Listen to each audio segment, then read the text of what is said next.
పవన్ కళ్యాణ్ గారు పిఠారం నుంచి పోటీ చేస్తున్నారు, గీత గారు పోటీ చేస్తున్నారు. ముఖ్యంగా చూసినట్లయితే పవన్ కళ్యాణ్ గారు ఇక్కడ బ్లేడ్ బ్యాచ్ దిగిందని చెప్పేసి అంటున్నారు. అటు చూస్తే యువత గంజాయి కలవాలని చెప్పి యువతను చాలా అవమానిస్తున్నాడు. మీరేమంటారు? అవునండి, యువతని ఇప్పుడే కాదు మొదల నుంచి చంద్రబాబు నాయుడు గారు పవన్ కళ్యాణ్ గారు అవమానిస్తూనే వచ్చారు. అదేవిధంగా వాలంటీర్లను అలాగే అన్నారు. ఇప్పుడు వాళ్ళు మంచోళ్ళే అంటున్నారు, ఇప్పుడు వీళ్ళు మంచోళ్ళే అంటున్నారు. అంటే ఓట్లు కావాల్సినప్పుడు ఇలా మాట్లాడతారు, లేకపోతే తిడతారండి. ఇప్పుడు జగన్ గారు ఏం తక్కువ చేస్తారండి ఎవరికైనా? ఏమీ తక్కువ చేయలేదు. అంటే యువత మొత్తం వృద్ధులు కానీ పెన్షన్లు తీసుకునే వాళ్ళు, పథకాలు పొందేవాళ్ళు, లబ్ధి పొందేవాళ్ళు మొత్తం అందరు జగన్ వారి వైపు ఉన్నారనేసి ఇటువంటి ఆరోపణలు మాట్లాడుతున్నారండి. అదైతే చాలా తప్పు. జగన్ గారు ఎవరిని ఎటువంటి మాట అనట్లేదు. చంద్రబాబు నాయుడు గారు పవన్ కళ్యాణ్ గారు ఇలా మాట్లాడుతున్నారు. మేడం గారు, ఒకసారి ఓటేసి గెలిపించుకొని తెలుగుదేశం ప్రభుత్వాన్ని బాబు వస్తాడు మళ్ళీ జాబ్ ఇస్తానంటున్నాడు. అవునండి, అప్పుడు చెప్పారండి. జగన్ గారి ప్రభుత్వం ముందు తెలుగుదేశం ప్రభుత్వం ఉందండి. అప్పుడు ప్రతి ఇంటికి బాబు వస్తే జాబ్ ఇస్తాను అని చెప్పి అందరిని మోసం చేసి గెలిచాడండి అప్పుడు అతను. ఇప్పుడు నమ్మే పరిస్థితుల్లో ప్రజలైతే అసలు లేరండి అతన్ని. ఎందుకంటే ఇప్పుడు మీ మహిళలకి ముఖ్యంగా చూసినట్టయితే అసలు ఫ్రీ బస్సు అంటున్నాడు, ఫ్రీ ఉచితంగా బస్సు ప్రయాణం అంటున్నాడు.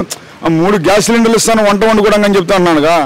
ఇప్పుడు అతను గ్యాస్ సిలిండర్లు 3 ఇస్తాడనేసి మేము వండుకోవడం మానేస్తామండి.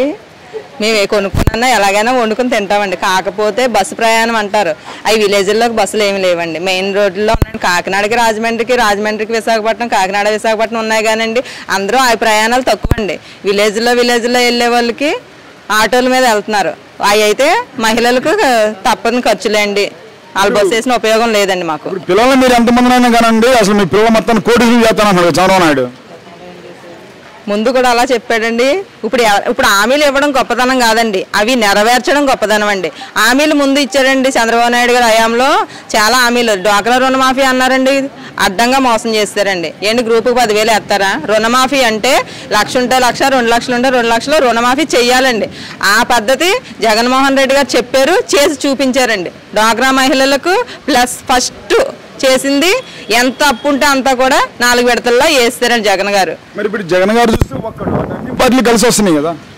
జగన్ గారు ఒక్కళ్ళండి, ప్రజలందరూ జగన్ వారి వైపే ఉన్నారండి. ఆ భయం వాళ్ళకి వచ్చి 3 పార్టీలు కలవలసి వచ్చిందండి. కానీ జగన్ గారికి అయితే ఎటువంటి భయం లేదండి. ప్రజల మద్దతు అంతా జగన్ వారి వైపే ఉందండి.